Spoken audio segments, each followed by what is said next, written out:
পরম দয়ালের রাঙা রাতুল চরণে জানাই আমার সহস্রকোটি প্রণাম। তৎসহ পরম পূজনীয় জগজ্জননী শ্রী শ্রী বড়মা ও পরম পূজ্যপাদ শ্রী শ্রী বরদাকেও জানাই আমার সহস্রকোটি প্রণাম। আপনাদের সবাইকে এই শুভ শ্রাবণ মাসের প্রণাম ও জয়গুরু। আজ 17 জুলাই 2025 বৃহস্পতিবার। বিশুদ্ধ সিদ্ধান্ত পঞ্জিকা অনুসারে আজ পয়লা শ্রাবণ 1432। পুরুষোত্তম লীলা সঙ্গিনী জগজ্জননী শ্রী শ্রী বড়মার শুভ জন্মমাস ও শ্রাবণ পরিক্রমা সৎসঙ্গের শুভ সূচনা শুরু হয়ে গেল। তাই শ্রী শ্রী বড়মাকে স্মরণ ও মননের মধ্যে দিয়ে পুরো মাসটাই আমরা সকল মায়েরা এই শুভ কাজে মাতৃ সম্মেলনে ব্রতী থাকব, আর তার সাথে শ্রী শ্রী বড়মা সম্পর্কে ইষ্ট আলোচনাও করব। তাই শ্রী শ্রী বড়মার আজকে একটা ছোট্ট দিক শাসন নিয়ে আমি ইষ্ট আলোচনায় বলবো। শাসন করা তারই সাজে সোহাগ করে যে গো, রবীন্দ্রনাথ ঠাকুরের বিচার কবিতার শেষ দুটি লাইন মনে পড়ে গেল। আর এই বিষয় নিয়েই আজকের আলোচনা। শাসন। শাসন শব্দটির একরকম প্রচলিত অর্থ আছে, যার সাথে ধাতুগত অর্থের খুব একটা সাযুজ্য নেই। শাসন যে অর্থে ব্যবহৃত হয় তা হলো কেউ ভুল করলে তাকে ধমক দেওয়া, ভৎসনা করা, আর একটু উন্নত অর্থে সংশোধন করা আর নিয়ন্ত্রণ করা। এর ব্যুৎপত্তিগত অর্থ হলো আদেশ, উপদেশ, প্রতিপালন, আজ্ঞা, ক্ষমা, অনুমতি, দমন ইত্যাদি। যে অর্থেই শাসন শব্দটিকে আমরা ব্যবহার করি না কেন, এর মূল উদ্দেশ্য সংশোধন করা। কিন্তু বেশিরভাগ ক্ষেত্রে শাসন ক্রোধের দ্বারা নিয়ন্ত্রিত হয়। কারোর কোনো দোষ চোখে পড়লে তাকে সংশোধনের পরিবর্তে ভৎসনা করা হয় বেশি। এর মধ্যে দিয়ে একটি বক্তব্য ফুটে ওঠে, তুমি দোষী, আমি নির্দোষ। সংশোধনের চালিকা শক্তি হলো ভালোবাসা, প্রেম। শ্রী শ্রী ঠাকুর বললেন, কাউকে যদি বলিস কিছু সংশোধনের তরে, গোপনে তা বুঝিয়ে বলিস সমবেদনা ভরে। শ্রী শ্রী ঠাকুরের বলা একটা কাহিনী মনে পড়ে। একজন চোর ছিল। ঠাকুর একদিন তার সামনে এবং আরও অনেকের সামনে কথার ছলে বললেন, কেউ অন্যায় কাজ করলে আমরা তাকে শাস্তি দিই, কিন্তু আমরা কি কখনো ভাবি সে কেন অন্যায় কাজ করে? চুরি করলে আমরা তাকে ধরে জেলে দিই, কিন্তু সে যাতে চুরি না করে থাকতে পারে তার কি কোনো ব্যবস্থা আমরা করি? তার হয়তো যোগ্যতা নেই, কিন্তু অযোগ্য মানুষেরও তো পেটে খিদে আছে, তারও বাল বাচ্চা তো না খেতে পেলে কাঁদে, তাদেরও তো খেয়ে পড়ে বেঁচে থাকতে স্বাদ হয়। জীবন ধারণের এই স্বাদের ক্ষেত্রে কি অপরাধ বলো? এরকম আরও অনেক কথা বললেন। ওই দিন রাত্রির 11টা-12টার সময় চুপি চুপি ওই চোর ঠাকুরের কাছে এলো। ঠাকুরকে বলল, বাবু ঠিক কথা কইছেন, চুরি কেউ ইচ্ছা করে না, পথ পায় না, তাই পেটের জ্বালায় চুরি করে। এরপরে ওই চোর মাঝে মধ্যেই ঠাকুরের কাছে আসতে লাগলো। ঠাকুরও তাকে সময় দিলেন, সঙ্গ দিলেন। এমনকি একদিন ওই চোরের সাথে গভীর রাতে বেরিয়ে পড়লেন। ঠাকুরের সঙ্গে থাকায় তার চুরি করাও হলো না। ঠাকুর তাকে মাঝে মধ্যেই অর্থ সাহায্য করতেন। কিভাবে অন্যভাবে জীবিকা নির্বাহ করা যায় সেই পথেরও সন্ধান দিলেন। ধীরে ধীরে চোরটি সাধু মানুষে রূপান্তরিত হলো। এই হচ্ছে সার্থক শাসন। শ্রী শ্রী ঠাকুরকে নগেনদা জিজ্ঞাসা করলেন, শাসন কেমন করে করতে হয়? শ্রী শ্রী ঠাকুর তার উত্তরে বললেন, শাসন মানে মারধর নয়, সংযমন, নিয়ন্ত্রণ করা। শিক্ষকের প্রতি যদি ছাত্রের টান থাকে তখন তিনি অসন্তুষ্ট হবেন, এমন কোনো কাজ সে করতে চায় না। ওই টানই তাকে অনুশাসিত করে। আর যেই যে কোনো অন্যায় করুক না কেন, তার মূল কারণটা কি সেটা আবিষ্কার করতে হবে, এবং যে ডেফিসিয়েন্সি বা খাক্তির দরুন সে অন্যায় করে সেইটা মেকআপ করতে হবে, মানে পরিপূরণ করতে চেষ্টা করতে হবে। হেরিডিটি, বংশগতির থেকে যে ডিফেক্ট বা দোষ আসে সেটা সারা মুশকিল হয়ে পড়ে। এনভায়রনমেন্টাল নেচার এর পারিপার্শ্বিকের পোষণে এরর ভুলের দরুন যে দোষ গজিয়ে ওঠে, সিম্প্যাথেটিক্যালি ডিল সহানুভূতি সহকারে পরিচালনা করতে পারলে তা ঢের শোধরানো যায়। পোষণ তোষণ যেমন বৈশিষ্ট্য অনুযায়ী করতে হয়, শাসনের বেলাও তেমনি বৈশিষ্ট্য ও প্রকৃতিকে লক্ষ্য করতে হয়। তাহলেই শাসনের মাত্রা ও ক্রম ঠিক থাকে। গড়সাপটা এরকমে কাজ হয় না, একরকমে কাজ হয় না। কঠোর শাসন করতে হলেও শাসন ও তোষণের উপযুক্ত সমাবেশ চাই। বংশগত ত্রুটি আছে এমন মানুষকে কিভাবে শাসন করতে হয় তার একটি অসাধারণ কাহিনী ব্যক্ত করছি। একদিন সকালে শ্রী শ্রী ঠাকুর পার্লার গৃহের দক্ষিণ পূর্ব কোণের চৌকিখানিতে সমাসীন। কিছু আগে সমবেতভাবে প্রাতঃপ্রণাম হয়ে গেছে। শান্ত পরিবেশ। কালী ষষ্ঠী মা, বয়স আনুমানিক 70 বছর, প্রণামের পরে বাড়ি চলে গিয়েছিলেন। এখন গজগজ করতে করতে ফিরে এসে বলছিলেন তার তৃতীয় পুত্র সুরেশের কথা। পাবনার ভাষায় ঠাকুরকে বললেন, ওই পাগল সুরেশ সাহা কি কাণ্ড আরম্ভ করেছে। সকালে উঠে বাড়ির লোকগুলোর ঘরে তালা দিয়ে আটকায়ে চাবি নিয়ে বাড়ায় আসছি। এখন এতগুলো মানুষ, তাদের পেচ্ছা পায়খানা আছে, সকালের কাজ আছে, কত করে বুঝায়ে বললাম, ও কারোর কথা কানে নেবে না, চাবি পকেটে করে নিয়ে ঘুরে বেড়াচ্ছে। এখন উপায় কি? ঠাকুর সব শুনলেন, শান্তভাবে বসে তামাক খাচ্ছেন, কোনো কথা বলছেন না। কালী ষষ্ঠীমা উসখুস করছেন। ইতিমধ্যে সুরেশদা এসে উপস্থিত। শ্রী শ্রী ঠাকুর তাকে বললেন, এই তুই বলে ঘরে তালা দিয়ে চাবি নিয়ে আইছিস? সুরেশদা গরম হয়েই ছিল, সম্ভবত বাড়িতে গোলমাল হয়েছে। বলল, চাবি আমি উয়েদের দেব না, যা পারে করুক গে।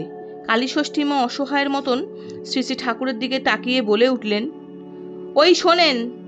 শ্রী শ্রী ঠাকুর নীরবে তামাক সেবন করছেন, যেন সাক্ষী স্বরূপ সব দেখছেন। সুরেশদা আপন মনে বকবক করে চলেছে। শ্রী শ্রী ঠাকুরের নির্দেশে জ্যোতি আশ্রমের সামনের প্রাঙ্গণের কয়েকটি চেরি গাছ লাগানো হয়েছে। এখন গাছগুলিতে ফল ধরেছে। ঠাকুরের এখান থেকে গাছগুলি বেশ দেখা যায়। হঠাৎ সুরেশদার দৃষ্টি আকর্ষণ করে ঠাকুর বললেন, ওই চেরি গাছে যে ফল ধরেছে সেগুলো মুখ দিয়ে দেখে আয় তো মিষ্টি কিনা। সুরেশদা ঠাকুরের আদেশ মতো লম্বা লম্বা পা ফেলে চেরি গাছের দিকে চলে গেল। এদিকে কালী ষষ্ঠীমা দু একবার বলার চেষ্টা করলেন যে এখন তিনি কি করবেন, সুরেশদার পাগলামির সাথে কেউ পেরে উঠছে না, ইত্যাদি ইত্যাদি।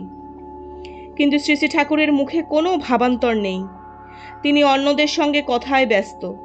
বাহ্যত মনে হচ্ছে কালী ষষ্ঠীমার কথায় তার কোনো আগ্রহ নেই, এবং এ ব্যাপারে তার করণীয় কিছু নেই। যাদের বাড়ির ব্যাপার তারাই বুঝবে।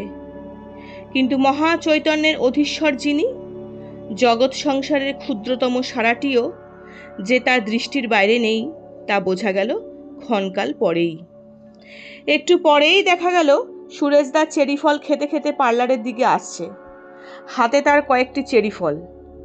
শ্রী শ্রী ঠাকুরের কাছে এসে সানন্দে মাথা নেড়ে বলল, হ্যাঁ মিষ্টি আছে, বলেই পকেট থেকে চাবির গোছা বের করে শ্রী শ্রী ঠাকুরের সম্মুখে উপবিষ্ট কালী ষষ্ঠী মায়ের সামনে ছুঁড়ে ফেলে দিয়ে বলল, এই নে তোর চাবি। তারপর এক পাশে যেয়ে চুপ করে বসল। কালী ষষ্ঠী মা হাঁ করে দেখছিলেন সব ঘটনাগুলি। সবাই অবাক। একই ট্রিটমেন্ট, কিসের থেকে কি হয়ে গেল? সামান্য কয়েকটা চেরি ফল খাইয়ে একজন ছিটগ্রস্তকে পথে আনলেন দয়াল ঠাকুর। বাহ্যত আর তো কিছুই করতে দেখা যায়নি।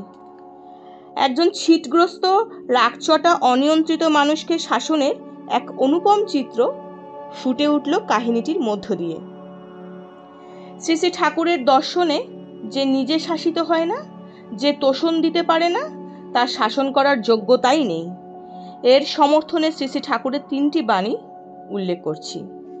প্রীতি, পোষণ, শাসন, এই ত্রয়ী সঙ্গতির ভেতর দিয়েই নিয়ন্ত্রণকৃতি হয়ে ওঠে, যদি ওই নিয়ন্ত্রণ উদ্দেশ্য অনুগ হয়।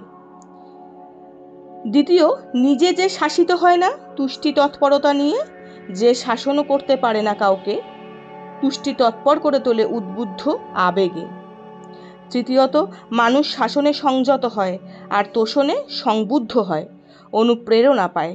তাই শাসনের সাথে তোষণ না থাকলে কাউকে সংশোধনের পথে নেওয়া কঠিন। এরপরেই আমরা আসি আমাদের পরম পূজনীয় জগৎজননী শ্রী শ্রী বড়মার সেই শাসনের প্রসঙ্গে। শ্রী শ্রী বড়মার সোহাগ মিশ্রিত শাসনের একটি কাহিনী ব্যক্ত করার লোভ সামলাতে পারছি না। দেওঘর আশ্রমে দোল উৎসব উদযাপিত হচ্ছে। আশ্রমবাসী বালকবৃন্দ রং খেলায় মত্ত। দুপুর গড়িয়ে গেছে। এমন সময় শৈলমা রং খেলার শেষে স্নান করে আনন্দবাজার থেকে দুপুরের খাবার নিয়ে বাড়ি ফিরছিলেন। শৈলমা ছিলেন ধাত্রী। আশ্রমের সবার কাছে তিনি শৈল ডাক্তার নামেই পরিচিতা ছিলেন। যখনকার কথা, তিনি তখন পৌরত্বের চৌকাঠ সবে পেরিয়েছেন। তিনি ছিলেন একটু ক্ষিপ্ত স্বভাবের। তাকে আসতে দেখে বালকবৃন্দ তাকে রং মাখানোর লোভ সামলাতে পারল না। প্রবল চিৎকার, চেঁচামেচি, গালাগালির প্রতিরোধ ভেঙে তারা তাকে আপাদমস্তক রঙে রঙিন করে তুলল। তিনিও ক্ষিপ্ত হয়ে ছুটলেন শ্রী শ্রী ঠাকুরের কাছে নালিশ করার জন্য। শ্রী শ্রী ঠাকুর তখন ভোগের পরে বিশ্রাম নিচ্ছেন।